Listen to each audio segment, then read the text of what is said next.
જય દ્વારકાધીશ મિત્રો, જય માતાજી બધાને. કેમ છો બધા? મજામાં? આજે આપણે બનાવવાના છે લસણિયા ગાંઠિયા તીખા. આપણે આ ચણાનો લોટ સારીને લઈ લીધો છે અને એમાં હવે આપણે મીઠું નાખી દેવાનું. સ્વાદ પ્રમાણે મીઠું ને આ છે ઝીણા અજમા, એ આપણે હથેળીમાં આવી રીતે ઘસીને પછી નાખવાના.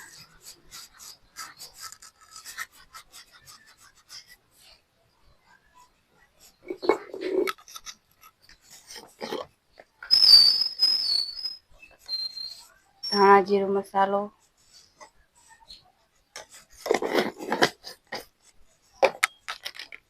અને 1 ચમચી જેટલો આમચૂર પાવડર. આમચૂર પાવડર નાખવાથી સ્વાદ મસ્ત આવે છે. અને આ છે આપણું શેકેલું લસણ. ને લસણ આપણે સાવ ઝીણું શેકી લેવાનું છે. બહુ મોટા કટકા નથી રાખવાના, સાવ શેકી લેવાનું છે.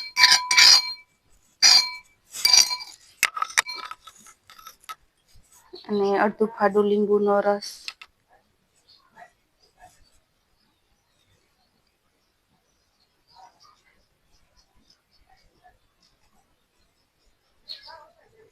લીંબુ હાથમાંથી લપસી પડી ગયું છે લોટમાં.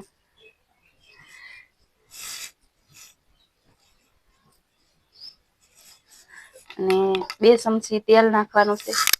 વિજય, તેલ લઈ આવ તો ભાઈ, તેલ લેતા ભૂલી ગઈ.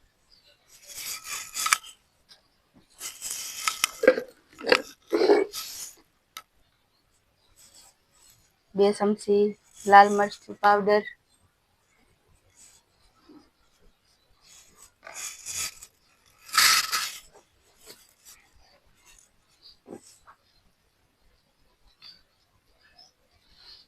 આપણે મોણ દેવા માટે થોડું તેલ નાખવાનું છે. અને હવે આપણે હાથેથી આને મિક્સ કરી લેવાનું છે બધું.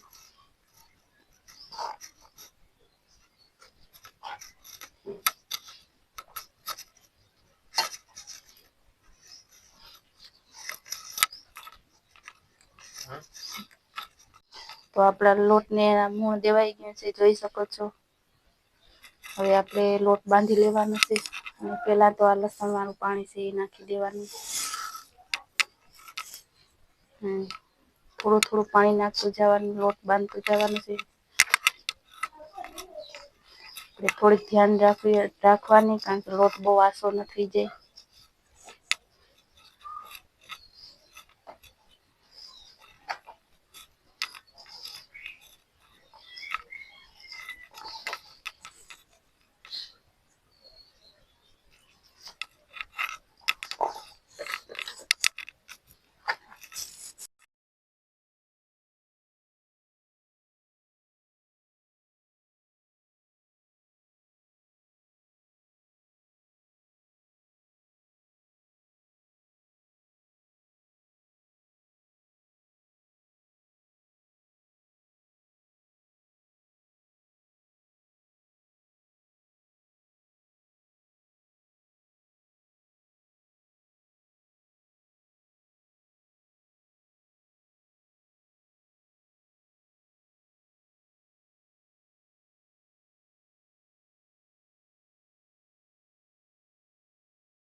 ફાઇનલી આપણા લસણિયા ગાંઠિયા બનીને તૈયાર થઈ ગયા છે.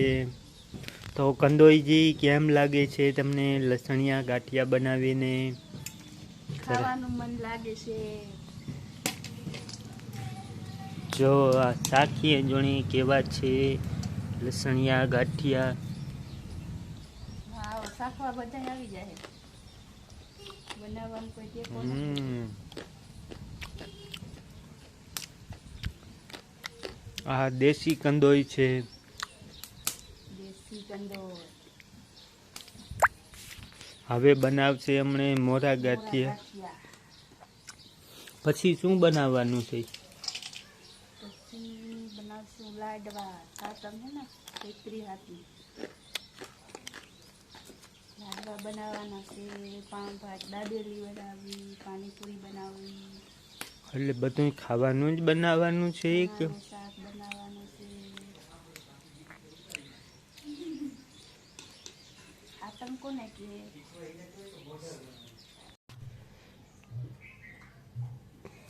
હેલો ગાઈસ, આપણે ફાઇનલી તીખા ગાંઠિયા બની ગયા લસણિયા, અને હવે બનાવીશું મોરા ગાંઠિયા. મોરા ગાંઠિયા બનાવવા માટે આપણે લોટ ચાળી લેવાનો છે. અને આમાં છે પાણી અને તેલ, ખારો અને સ્વાદ પ્રમાણે મીઠું. મિક્સરમાં આપણે બધું મિક્સ કરી લીધું છે. આવી રીતે બધું મિક્સ કરી લેવાથી ગાંઠિયા સરસ પોસા બને.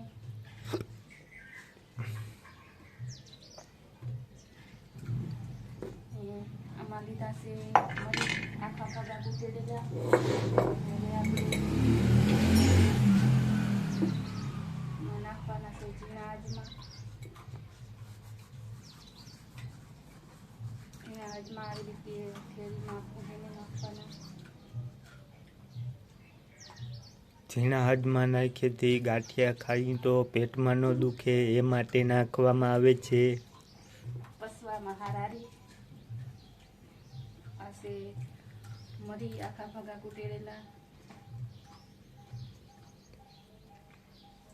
અને મીઠું અને ખારો આપણે આમાં નાખી દીધો છે. મીઠું હવે મોરા લાગે તો જ નાખવાનો છે આમાં. તો હવે આપણે લોટ બાંધી લઈએ.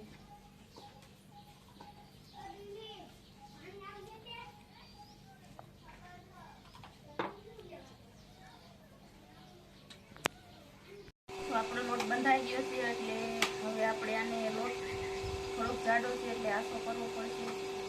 આ લોટ આસો રાખવાનો હોય મોરા ગાંઠિયાનો, એટલે આપણે 2 ભાગ કરી દીધા છે. એમાં થોડું તેલ અને પાણી લઈ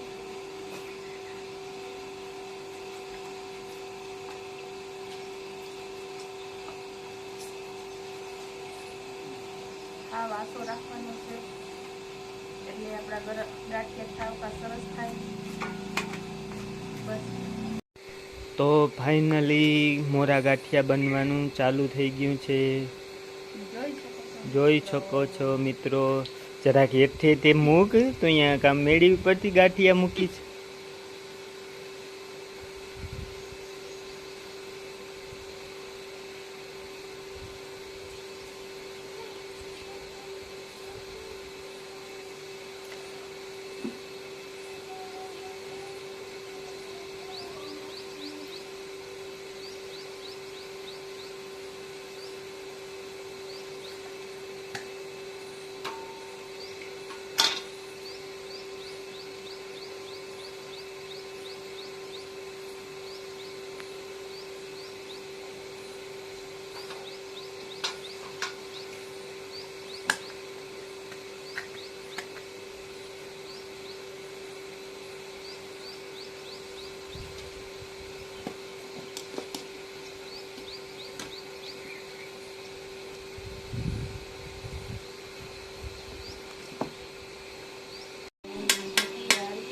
ઓહો બાબા,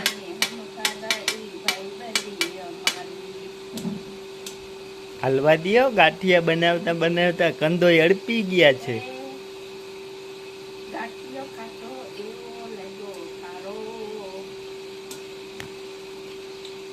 પછી એક લાકડું ઉપાડીને કંદોઈને મારો. ફાઇનલી મોરા ગાંઠિયા પણ તૈયાર થઈ ગયા છે. તીખા અને મોરા ગાંઠિયા બેય બનાવ્યા છે તીખા. સરસ બજાર જેવા ગાંઠિયા બનાવ્યા. કંદોઈ બનાવીએ છે એવા જ બનાવ્યા છે. વિડીયો ગમે તો લાઈક શેર અને સબસ્ક્રાઇબ કરી દેજો અને ગાંઠિયા ખાવા હોય તો આવી જાજો અમારા ઘરે. અલ્લા વિડીયો